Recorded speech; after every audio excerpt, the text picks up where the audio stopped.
চলুন এবার সাইকোমেট্রিক অ্যাসেসমেন্টের 4 ধরনের ব্যবহারের দিকে দ্রুত নজর দেওয়া যাক।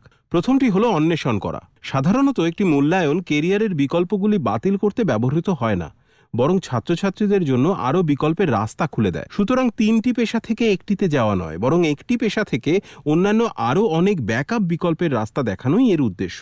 একজন ছাত্র বা ছাত্রী একটি প্ল্যান এ সম্পর্কে চিন্তা করেছে, ধরা যাক মেডিসিনে, এবং সেই কোর্সে ভর্তির জন্য প্রয়োজনীয় নাম্বার পেতে সে বিফল হয়েছে। সেক্ষেত্রে সেই ছাত্র বা ছাত্রীটি প্ল্যান বি এবং প্ল্যান সি নিয়ে ভাবতে পারে, যা মেডিকেল সম্পর্কিত কোনো কোর্স বা গবেষণা ভিত্তিক কোর্স হতে পারে, যা তার পছন্দের বিষয় সম্পর্কিত। অনেক ক্ষেত্রে এটি ছাত্রছাত্রীদের কেরিয়ারের বিকল্পগুলি বিবেচনা করতে সহায়তা করে, যা তারা আগে ভাবেনি। তাই এটি আকস্মিক কোনো পরিকল্পনা তৈরি করতে সহায়তা করে যদি ইতিমধ্যে নেওয়া কোনো প্ল্যান আকাঙ্ক্ষিত উপায়ে কাজ না করে। সুতরাং এই মূল্যায়ন ছাত্রছাত্রীদের কেরিয়ারের জগৎকে আরও এক্সপ্লোর করতে সহায়তা করে। সুতরাং একবার মূল্যায়ন করা হয়ে গেলে একটি রিপোর্ট তৈরি করা উচিত, যেখানে আপনার বিবেচনা করার জন্য কেরিয়ারের বিকল্পগুলির একটি তালিকা থাকবে। এখন বেশিরভাগ ক্ষেত্রে 5 বা 10টির বেশি বিভিন্ন পেশার তালিকা থাকতে পারে।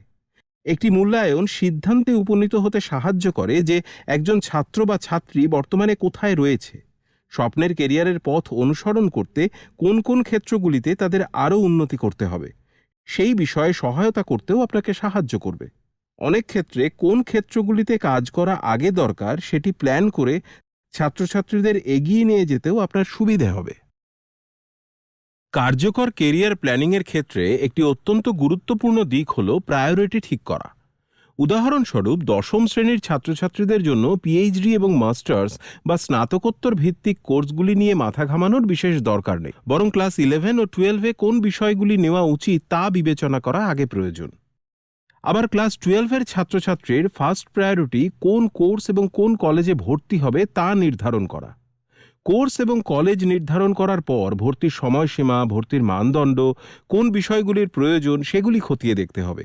এর উপর ভিত্তি করে ছাত্রছাত্রীরা প্রকৃতপক্ষে কলেজ এবং কোর্সের একটি তালিকা তৈরি করতে সক্ষম হবে, যেগুলিতে তারা আবেদন করার উপযোগী। যদি কোনো নির্দিষ্ট কোর্সে ভর্তির জন্য এন্ট্রান্স এক্সামের প্রয়োজন হয়, তবে ছাত্রকে তার জন্য কী ধরনের প্রস্তুতির প্রয়োজন তা বুঝতে হবে। মূল্যায়ন এমন হতে হবে যা আপনাকে এবং আপনার ছাত্রছাত্রীদের পরবর্তী পদক্ষেপের সিদ্ধান্ত নিতে এবং সেই মতো পরিকল্পনা করতে সাহায্য করবে। কেরিয়ার অ্যাডজাস্টমেন্ট বলতে বোঝায় এমন কোনো মূল্যায়ন যা আপনাকে আপনার পছন্দগুলি পুনরায় মূল্যায়ন করতে দেয়। কিছু কিছু ক্ষেত্রে এটি হতে পারে একটি নির্দিষ্ট কেরিয়ার গড়তে আমাদের কী ধরনের আগ্রহ, ব্যক্তিত্ব এবং যোগ্যতা থাকা উচিত। অন্যান্য ক্ষেত্রে এর অর্থ এও হতে পারে যে আমি একটি নির্দিষ্ট কেরিয়ারের জন্য সত্যিই উপযুক্ত কিনা। কিছু ক্ষেত্রে এটি ছাত্রছাত্রীদের রিয়েলিটি চেক দেয় যে তাদের দক্ষতার সাথে তাদের আকাঙ্ক্ষিত কেরিয়ারের মেলবন্ধন হচ্ছে কিনা আদৌ। এখন সেক্ষেত্রে আপনি মূল্যায়নের রিপোর্টের উপর ভিত্তি করে ছাত্রছাত্রীকে বিকল্প খুঁজতে সাহায্য করতে পারেন।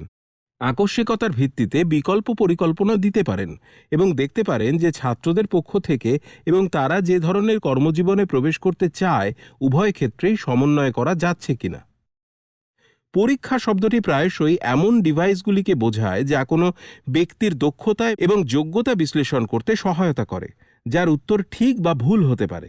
এই ধরনের পরীক্ষা পার্সোনালিটি ইনভেন্টরির পরিপন্থী হতে পারে, যে কোনো ঠিক এবং ভুল উত্তর নেই।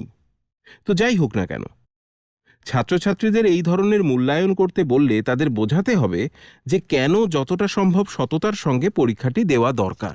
ইন্টারেস্ট ইনভেন্টরিগুলিও একইভাবে কাজ করে। সেগুলির প্রায়শই ভুল এবং সঠিক উত্তর থাকে না, এবং এটি কোনো অ্যাক্টিভিটির সাথে যুক্ত ছাত্রছাত্রীদের আগ্রহের স্তর বর্ণনা করতে ব্যবহৃত হয়। আগ্রহ হলো একটি আপেক্ষিক মনোভাব যা একজন ব্যক্তিকে একটি নির্দিষ্ট কাজ করতে অনুপ্রাণিত করে। অনেক সময় আবার দেখবেন যে ছাত্রছাত্রীদের সঠিক ব্যক্তিত্ব এবং নির্দিষ্ট ধরনের কেরিয়ারের জন্য সঠিক যোগ্যতা থাকার পরেও আগ্রহের অভাবের কারণে তারা হয়তো সেই পথ বেছে নিতে চাইছে না। উদাহরণস্বরূপ, একজন ছাত্রের দুর্দান্ত ইন্টারপার্সোনাল দক্ষতা, সামাজিক দক্ষতা থাকতে পারে এবং রান্না করতেও পছন্দ করতে পারে, তবে এর মানে এই নয় যে ছাত্রটি শেফ হতে চাইছে। এমন কিছু ক্ষেত্র থাকে যেগুলিতে ছাত্রছাত্রীরা ভালো হলেও তাদের খুব বেশি আগ্রহ নাও থাকতে পারে। আগ্রহ, ব্যক্তিত্ব এবং মনোভাবের মূল্যায়ন ছাত্রছাত্রীদের এটি নিরপেক্ষভাবে বুঝতে সাহায্য করে। এবার স্ক্রিনে কিছু ফর্মাল মূল্যায়নের ধরন দেখুন। আপনাকে আবারও মনে করিয়ে দিতে চাই যে আমরা কোনো নির্দিষ্ট সাইকোমেট্রিক মূল্যায়ন সুপারিশ করতে চাইছি না। সুতরাং ইন্ডাস্ট্রিতে বহুলভাবে ব্যবহৃত কয়েকটি ফর্মাল মূল্যায়নের কথা এখানে বলবো। সুতরাং আপনি মায়ার্স ব্রিগস টেস্ট বা মাল্টিপল ইন্টারেস্ট ইনভেন্টরির মতো ইন্টারেস্ট ইনভেন্টরি দেখতে পাবেন, যা প্রায়শই কর্মক্ষেত্রে ব্যবহৃত হয়। পরেরটি হলো দক্ষতা পরীক্ষা, যেমন Davids battery of differential abilities, যা ছাত্রছাত্রীদের 6টি ভিন্ন যোগ্যতার মূল্যায়ন করে। মৌখিক, সংখ্যাসূচক থেকে শুরু করে স্থানিক দক্ষতা, যা ডিজাইন ও আর্টের সাথে সম্পর্কিত, সাইকোমোটর দক্ষতা এবং যুক্তি গঠনের দক্ষতা। এছাড়াও আছে অন্যান্য দক্ষতার তালিকা, যা সচরাচর স্কুল সেটআপে ব্যবহৃত হয় না। ডোনাল্ড সাপারের ওয়ার্ক ভ্যালু ইনভেন্টরি বা WVI বা ওশান অর 5 ফ্যাক্টর থিওরির মতো ব্যক্তিত্বের ইনভেন্টরিও আছে। আমরা লক্ষ্য করেছি যে ওশান অর 5 ফ্যাক্টর থিওরি 13 থেকে 17 বছর বয়সের ছাত্রছাত্রীদের জন্য ব্যবহার করার ক্ষেত্রে সবচেয়ে উপযুক্ত, এবং অবশ্যই কর্মজীবী পেশাদারদের বুঝতে সাহায্য করার জন্য রয়েছে কেরিয়ার ম্যাচুরিটি ইনভেন্টরি।